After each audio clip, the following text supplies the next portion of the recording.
अस्सलाम वालेकुम दोस्तों, कैसे हो? उम्मीद है सब बढ़िया होंगे। आज हज़रत मूसा अलैहिस्सलाम का वाक़या सुनाएंगे। हज़रत मूसा अलैहिस्सलाम अल्लाह ताला के बहुत बहादुर बंदे थे। आपको कलीमुल्लाह का लक़ब दिया गया था। लक़ब की वजह यह थी कि आप अलैहिस्सलाम अल्लाह से बातें किया करते थे। बातें करने के लिए एक मखसूस जगह का इंतखाब किया गया था, जिस जगह को कोहे तूर के नाम से जाना जाता था। अल्लाह ताला से बात करने का ये सिर्फ आपके और किसी के पास लक़ब नहीं था। हज़रत मूसा अलैहिस्सलाम मामूल के मुताबिक अल्लाह ताला से मुलाकात के लिए कोहे तूर की तरफ जा रहे थे कि रास्ते में आपको एक औरत नजर आई जो बहुत रो रही थी। आप अलैहिस्सलाम का दिल वैसे भी बहुत नरम था। उस औरत को देखकर आप गमगीन हो गए। मूसा अलैहिस्सलाम से रहा न गया तो उस औरत से उसकी परेशानी का सबब पूछा, तो फिर उस औरत ने बताया कि वो भी औलाद है, लोग उसे बांझ होने का ताना देते हैं। उस औरत ने हज़रत मूसा अलैहिस्सलाम से गुजारिश की कि वो अल्लाह ताला से ये दरियाफ़त करे कि उसे कभी औलाद होगी या नहीं। वो औरत जानती थी कि हज़रत मूसा अलैहिस्सलाम अल्लाह ताला से हम कलाम करते हैं। मूसा अलैहिस्सलाम ने औरत को यकीन दिलाया कि वो अल्लाह ताला से इस मामले की बात ज़रूर करेंगे। ये कहकर आप फिर से कोहे तूर की तरफ चल दिए। अल्लाह ताला से मुलाकात के दौरान उस औरत का मामला बयान किया तो अल्लाह ताला ने हज़रत मूसा अलैहिस्सलाम को बताया कि उस औरत की किस्मत में ये लिखा है कि उसे कभी कोई औलाद नहीं होगा। उस औरत को चाहिए कि उस पर जो आजमाइश आए उस पर सब्र करे। आप अलैहिस्सलाम ये सुनकर खुद भी गमगीन हो गए। जब आप अलैहिस्सलाम कोहे तूर से वापस लौटे तो वो उस औरत को उसी जगह बैठा हुआ पाया जो कि आप अलैहिस्सलाम का ही इंतज़ार कर रही थी। तो आप अलैहिस्सलाम ने उस औरत को अल्लाह का फैसला सुनाया तो वो औरत बहुत गमगीन हो गई। आप अलैहिस्सलाम ने उस औरत को तसल्ली दी और ये भी कहा कि अल्लाह ताला के हर फैसले में बेहतरीन होती है, इसीलिए वो सब्र से काम ले। औलाद अल्लाह ताला की देन होती है, वो जिसे चाहे बेटियां अता फरमाए, जिसे चाहे बेटे और जिसे चाहे दोनों अता फरमाए। ये कहकर आप अलैहिस्सलाम वहाँ से चल गए। इस वाक़े को बहुत अरसा गुजर चुका था। एक दिन उस औरत के घर के पास एक दरवेश रोटी का सवाल कर रहा था। औरत के कान से जब उस दरवेश की सदा पड़ी तो उसे रुक जाने को कहा और कुछ देर के बाद उसके लिए रोटी लेकर आ गई और दरवेश को रोटी दी। देखकर दरवेश बहुत खुश हुआ।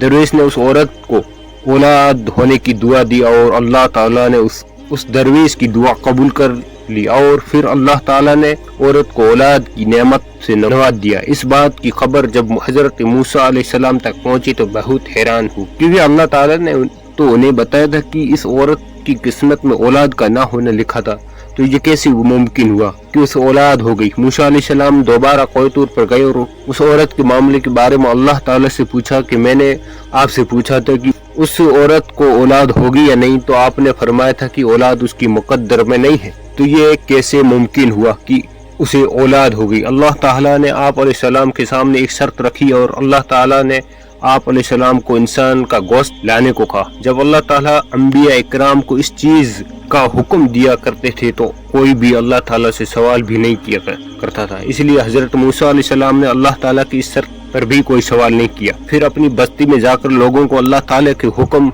सुनाया। बस्ती वालों को अल्लाह ताला का ये हुक्म बहुत अजीब लगा और उसके दिलों में यह खौफ बैठ गया कि यहाँ खून ना बहने लगे। जब कोई भी अपना गोश्त देने को राजी ना हुआ तो हज़रत मूसा अलैहिस्सलाम खाली प्लेट लेकर अल्लाह ताला के पास कोहे तूर पर वापस जाने लगे। मूसा अलैहिस्सलाम रास्ते में ही थे कि उन्हें रास्ते में एक दरवेश बैठा हुआ मिला। दरवेश की आंखें बंद थी और चेहरा आसमान की तरफ उठा हुआ था। दरवेश की जुबान पर बस अल्लाह अल्लाह का ही नाम था। हज़रत मूसा अलैहिस्सलाम उस दरवेश के पास गए और अल्लाह का हुक्म सुना तो दरवेश ने अपनी आंखें खोलकर हज़रत मूसा अलैहिस्सलाम की तरफ देखा और बिना कोई सवाल किए अपने बाजू आप अलैहिस्सलाम की तरफ कर दिया और कहा कि मैं हाजिर हूँ। उस दरवेश ने हज़रत मूसा अलैहिस्सलाम से छुरी ली और अपनी बाजू से गोश्त काट कर प्लेट में रख दिया।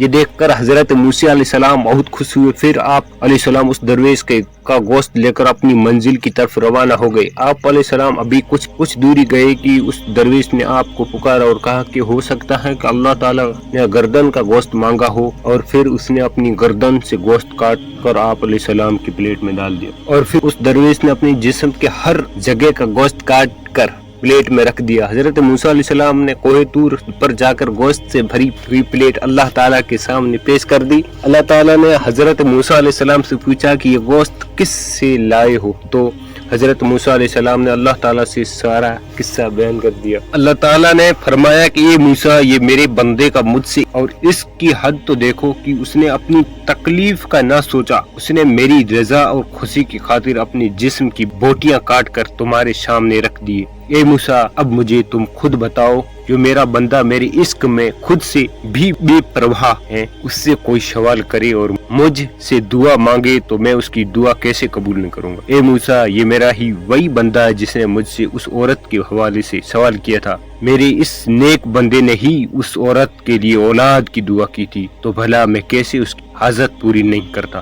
بس یہی وجہ ہے کہ میں نے اس کی قسمت میں لکھے کو پلٹ دیا۔ جو بندے میری خاطر اپنے آپ کو قربان کرنے کے لیے راضی ہو جاتے ہیں، میں ان کی بات کو کیسے رد کر سکتا ہوں؟ موسیٰ علیہ السلام اللہ کی بات سن کر بہت حیران خوش ہوئے۔